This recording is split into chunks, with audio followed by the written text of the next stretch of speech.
What's going on, guys? Chad here from Take It or Leave It, here with a movie review for you for the film Psycho Killer. A police officer tracks a killer after her husband, a highway patrolman, becomes one of his victims. Alright, with that down, let's get into the pros and the cons, starting with the pros. Well, the standout for me in this movie is James Preston Rogers, the actor who plays the Psycho Killer. He is an utterly intimidating and ominous force, and to his credit, I just think he did a fantastic job of embodying this character, especially because for the most part, we never see his face. His performance is purely vocal and physical in nature. So couple his mannerisms with the way that he holds himself plus his hulking size, and you get a very intimidating and imposing force on screen. And sidebar, look, I love Tom Hardy's Bane as much as the next person, but my God in heaven, this guy, he towers over Tom Hardy's Bane. And the good news for James Preston Rogers is that even if this movie doesn't do very well, at least this can serve as a Bane audition tape for James Gunn. Potentially, we'll see. But the next strength worth mentioning is the musical score. The score actually reminded me of the musical score from the movie Split. In particular, the heavy, deep, ominous cello riffs from the opening credits. It was a really good fit for the film, and it helped to create a little bit of atmosphere at times.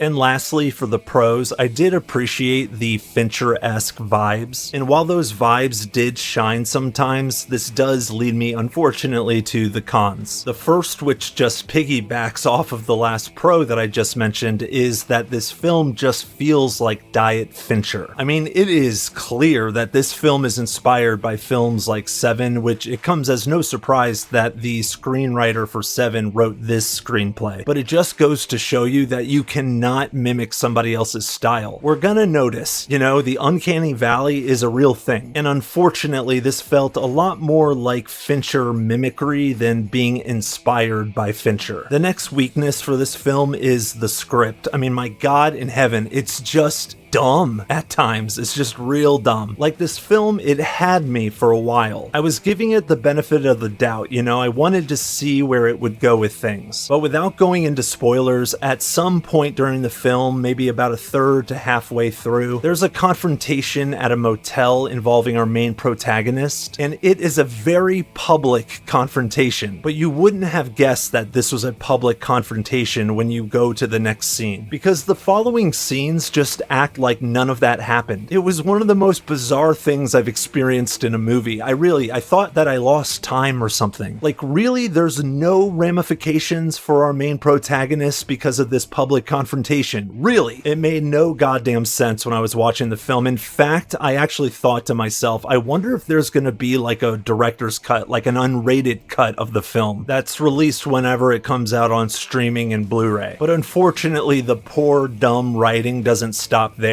We're then introduced to Malcolm McDowell's character, and at this point, any sense of ominous atmosphere that the film had built up was now completely gone, because the scenes involving McDowell's character were just silly as hell, and they really felt like they were edited into the wrong film accidentally. But then there's the ending, which, I'll be honest, felt like it was being made up as it went along, because it was so outlandish and so out there relative to the rest of the film. But to be fair, I was getting a little bit excited about this crazy batshit ending. At a point in time, I was like, holy shit, are we really gonna do this? So I went from what the F to, okay, hold on, let's just see where this goes. This could be kinda awesome. But instead of fully committing to swinging for the weird, the film just putters out, and whatever excitement and enthusiasm got built up in me was completely deflated.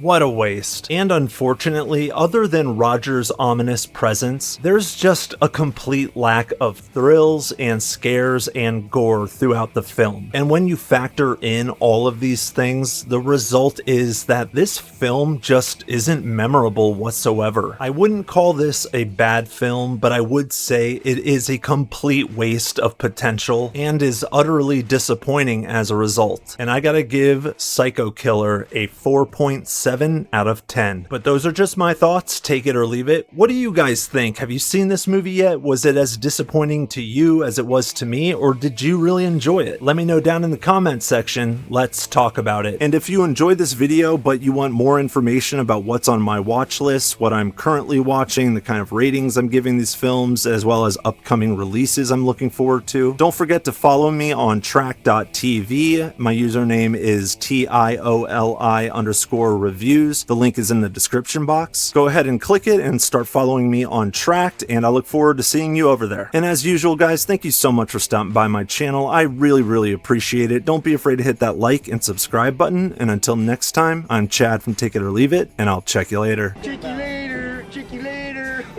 Hey, man, get off my case. Oh, man. Chicks don't want to hear that shit.